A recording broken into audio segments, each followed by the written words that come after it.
of activists and scholars being part of the Islamic Society of North America. But at the same time, I realized that certainly it is a challenge to maintain that Muslim identity and the Muslim faith in the midst of any culture in the modern period. I would argue, but one of the things that I like to say is that there's ways of making rap and basketball, as you put it, part of that Islamic identity. You see, and part of our struggle is not to imagine the culture as being antithetical to our Muslim values, but seeing where we can incorporate the values of our Muslim identity and the values of American culture and mesh them into a whole being. Yeah, but I just have to disagree with you on one point. Basketball, okay, we can see there because alhamdulillah we had Hakeem Olajuwon and Kareem Abdul-Jabbar. But from the rap is not just the music. Rap is actually a complete culture of itself, and most of the rap culture promotes negative things. It promotes denigration of people. So I would hope that Muslims, we can find another way, because I think that the message of Islam is so great, is that rap is not really a suitable medium to transmit it.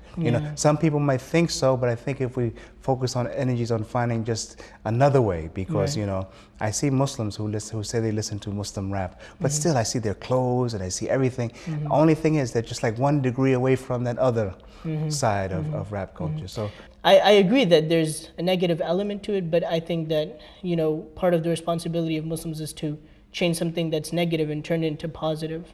And that's what Muslims have done in every culture that they go to. Now, going to junior high school and university here in America, I mean, were you readily identified as a Muslim? And if you were, how were you accepted? I mean, did you go to Islamic schools all the time? No, in fact, I never went to Islamic school when I was growing up, because back then we didn't have Islamic schools in our area. So I went to public school. And I think that if I hadn't made it clear myself that I was Muslim, there was nothing particular. I mean, everyone knew I was Asian, but they could have also thought I was Hindu or something else. But me and my Muslim friends, we used to pray in the school. Everyone knew we prayed. During lunchtime, we had our own small little prayer area. My sister was always with me. She was a muhajjaba. She wore hijab. And so I think people always knew that I was Muslim. There's no doubt about that. I mean, and what kind of feedback did? I mean, did people ask you questions or treat you differently, or were they like genuinely interested in Islam? Yeah, there were mixed reactions. Some people just didn't care. They were like, whatever religion you are, I don't care.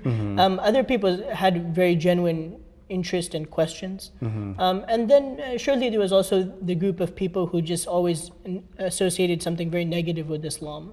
And that perhaps has something to do with their household culture as well. And so they would actually make fun of us and say some very hurtful things, and this also included some of the teachers. So it wasn't always easy growing up Muslim, especially in a small. Now, were you in school during September 11th? During September 11th, I was actually attending Indiana University. I think it was my junior year of college. And how did you, being Muslim, and what you had to do as a Muslim to explain Islam, how did that change for you when you were at university? I mean, after September 11th. Yeah, even before September 11th, we were doing a lot to outreach in the community and educate the community about our faith and our people. But I think, obviously, once 9/11 occurred, there was a sense of urgency regarding that. And it was no longer a laid-back approach. It was a very proactive approach, and also, I would say, even anxious approach, because we knew that we had no idea what was coming toward us. We didn't know what direction this country would go and how people would receive the horrific events of September 11th. And so one of the things that we did immediately after 9/11 was that our community organized, and I was put in charge of organizing what was known as a program called Healing Our Community, where we brought people of different faiths together at our Islamic Center in Bloomington, Indiana. and also government officials like the mayor of the town, and we just had an interfaith dialogue, and we expressed that our common grief and our common hope for reconciliation and good faith. So we tried our best, certainly. Right. So now, how did you arrive here at the Hartford Seminary to become enrolled in the Islamic chaplaincy program?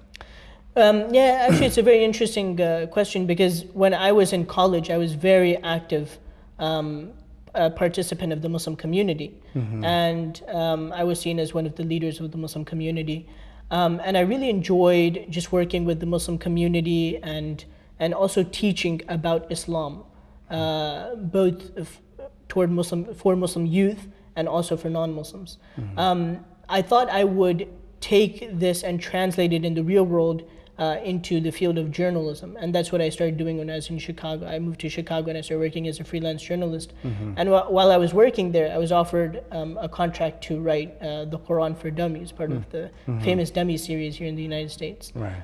When I wrote that book, I really realized how much I enjoyed both learning and just explain to me a bit about the concept of Quran for Dummies. I mean, it doesn't mean for dumb people. I mean, but what does it mean? It means that it's taking the teachings and the values of the Quran, and it's making it accessible, readily accessible for the common person. Now tell me a bit, how is the book doing in the market?